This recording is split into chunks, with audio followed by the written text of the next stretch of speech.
ಟಿವಿ9 digital ಸ್ಪೆಷಲ್ಗೆ ಸ್ವಾಗತ. ನಾನು ಅವಿನಾಶ್ ಶಿವನ್. ನಮಗೆ ಒಟ್ಟು ಪದಕಗಳು ಎಷ್ಟು ಅನ್ನೋ ಲೆಕ್ಕಾಚಾರ ಮಾಡುವಂಥದ್ದು ಕುತೂಹಲ ಇರುತ್ತೆ. ಯಾಕಂದರೆ ಟೇಬಲ್ನಲ್ಲಿ ನಾವು ಎಲ್ಲಿದ್ದೀವಿ, ಎಷ್ಟು ಚಿನ್ನ, ಎಷ್ಟು ಬೆಳ್ಳಿ, ಎಷ್ಟು ಕಂಚು ಅಂತ.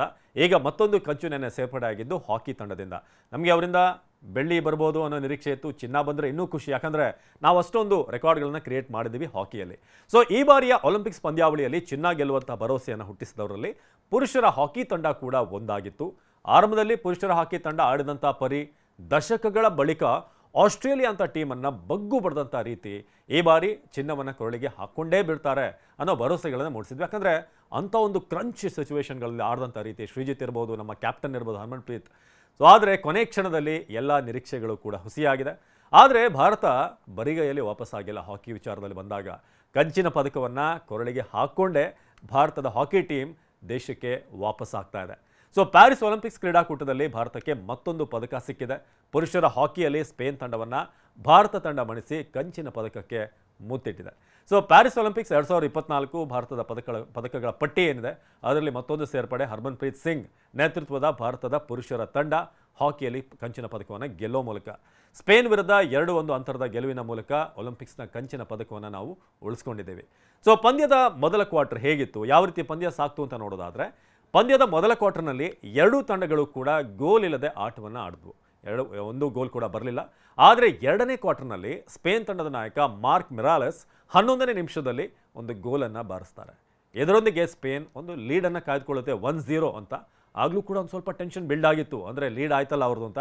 ಆದರೆ ಕೆಲವೇ ಹೊತ್ತಿನಲ್ಲಿ ಭಾರತ ತಂಡದ ಹರ್ಮನ್ಪ್ರೀತ್ ಸಿಂಗ್, ಭಾರತದ ಕ್ಯಾಪ್ಟನ್, ಗೋಲ್ ಬಾರಿಸೋ ಮೂಲಕ ಸಮಬಲಗೊಳ್ಳುವಂತೆ ಮಾಡ್ತಾರೆ. ಅಲ್ಲಿಗೆ 1-1 ಈಕ್ವಲ್ ಆಗುತ್ತೆ. ಮೂರನೇ ಕ್ವಾರ್ಟರ್ನಲ್ಲಿ ಮತ್ತೊಂದು ಗೋಲನ್ನು ಬಾರಿಸಿ ಅವರು ಮುನ್ನಡೆಯನ್ನು ತಂದು ಕೊಡ್ತಾರೆ. ಅದೇ ಮುನ್ನಡೆಯನ್ನು ಕೊನೆ ತನಕ ಭಾರತ ಉಳಿಸ್ಕೊಳ್ಳುತ್ತೆ. ಯಾಕಂದರೆ ಹಾಕಿಯಲ್ಲಿ, ಫುಟ್ಬಾಲ್ನಲ್ಲಿ ಒಂದೋ ಗೋಲ್ಗಳನ್ನು ಹೊಡಿತಾ ಹೋಗಬೇಕು, ಇಲ್ಲದೆ ಹೋದರೆ ಇರುವಂಥ ಲೀಡ್ನ ಉಳಿಸ್ಕೊಳ್ಬೇಕು, ಡಿಫೆಂಡ್ ಮಾಡ್ತಾ ಹೋಗಬೇಕು. ಸೊ ಇಂಥ ಒಂದು ಸ್ಟ್ರಾಟಜಿ ಇರುತ್ತೆ. ಅದನ್ನೇ ಭಾರತ ತಂಡ ನಿನ್ನೆ ಮಾಡ್ತು. ಸೊ ಟೋಕಿಯೋ ಒಲಿಂಪಿಕ್ಸ್ನಲ್ಲಿ ಭಾರತ ಕಂಚಿನ ಪದಕವನ್ನು ಗೆಲ್ಲುವ ಮೂಲಕ ಭಾರತ 41 ವರ್ಷಗಳ ಬಳಿಕ ಅಮೋಘ ಸಾಧನೆಯನ್ನು ಮಾಡಿತ್ತು. ಅದೇ ಸಾಧನೆಯನ್ನು ಮತ್ತೆ ಮತ್ತೆ ರಿಪೀಟ್ ಮಾಡ್ತಾ ಇದೆ. ಒಲಿಂಪಿಕ್ಸ್ ಹಾಕಿ ಇತಿಹಾಸದಲ್ಲಿ ಭಾರತ ಪುರುಷರ ತಂಡ 8 ಚಿನ್ನ ಸೇರಿದ ಹಾಗೆ 12 ಪದಕಗಳನ್ನು ಗೆದ್ದಿದೆ. ಕೊನೆಯ ಚಿನ್ನದ ಪದಕ 1980ರಲ್ಲಿ ಬಂದಿತ್ತು. ನಂತರ 41 ವರ್ಷಗಳ ಪದಕ ಬರವನ್ನು ಎದುರಿಸಿತ್ತು. ಟೋಕಿಯೋದಲ್ಲಿ ನಡೆದಂಥ 2020ರ ಒಲಿಂಪಿಕ್ಸ್ನಲ್ಲಿ ಕಂಚಿನ ಪದಕವನ್ನು ಗೆದ್ದುಕೊಂಡಿತ್ತು. ಹಾಗಾದರೆ ಭಾರತ ಹಾಕಿ ತಂಡ ಇದುವರೆಗೆ ಗೆದ್ದಿರುವಂಥ ಚಿನ್ನದ ಪದಕ ಅಥವಾ ಬೇರೆ ಬೇರೆ ಪದಕಗಳು ಯಾವ್ಯಾವ ಇಸ್ವಿಯಲ್ಲಿ ಬಂದಿದೆ ಅಂತ ಚೂರು ಗ್ಲಿಮ್ಸನ್ನು ನೋಡ್ತಾ ಹೋಗೋಣ. ಸೊ ಭಾರತ ಹಾಕಿ ತಂಡ 1928ರಲ್ಲಿ ಮೊದಲ ಚಿನ್ನದ ಪದಕವನ್ನು ಗೆಲ್ಲುತ್ತೆ. ಅದಾದ ನಂತರ 1932, 1936, 1948, 1952, 1956, 1964, 1980ರಲ್ಲಿ ಚಿನ್ನ ಗೆದ್ದಿತ್ತು. ಸೊ ಯಾವಾಗ ಚಿನ್ನ ಗೆಲ್ತೋ ಅಲ್ಲಿಂದ ಪದಕದ, ಅಂದರೆ ಕೊನೆಯ ಚಿನ್ನ ಬಂತು 1980, ಅಲ್ಲಿಂದ ಪದಕದ ಬರ ಶುರುವಾಗಿತ್ತು. 1960ರಲ್ಲಿ ಒಮ್ಮೆ ಬೆಳ್ಳಿ ಗೆದ್ದಿದ್ವಿ. ಹಾಗೆ 1968, 1972 ಇಲ್ಲಿ ಕಂಚನ ಗೆದ್ದಿದ್ವಿ. ಸೊ ಅದಾದ ನಂತರ ನಾನು ಆಗಲೇ ಹೇಳಿದಾಗೆ 1980 ನಾವು ಕೊನೆಯದಾಗಿ ಚಿನ್ನ ಗೆದ್ದಿದ್ದು. ಸೊ ಅದಾದಮೇಲೆ ಯಾವುದೇ ಪದಕ ಬಂದಿರಲಿಲ್ಲ. 2020 ಟೋಕಿಯೋ ಒಲಿಂಪಿಕ್ಸ್ನಲ್ಲಿ ನಮಗೆ ಕಂಚು ಬರುತ್ತೆ. 2024 ಈ ಬಾರಿ ಮತ್ತೊಮ್ಮೆ ಕಂಚನ ಗೆದ್ದಿದ್ದೀವಿ. ಅಂದರೆ ಬ್ಯಾಕ್ ಟು ಬ್ಯಾಕ್ ನಮಗೆ ಈ ಬ್ರಾನ್ಸ್ ಮೆಡಲ್ ಬಂದಿದೆ. ಸೊ ಒಲಿಂಪಿಕ್ಸ್ ಉದ್ದಕ್ಕೂ ಕೂಡ ಭಾರತಕ್ಕೆ ಗೆಲುವಿನಲ್ಲಿ ನೆರವಾಗಿದ್ದು ಗೋಲ್ ಕೀಪರ್ ಶ್ರೀಜೇಶ್. ಕೊನೆಯಲ್ಲಿ ಇದೊಂದು ಬೇಸರದ ವಿಚಾರ.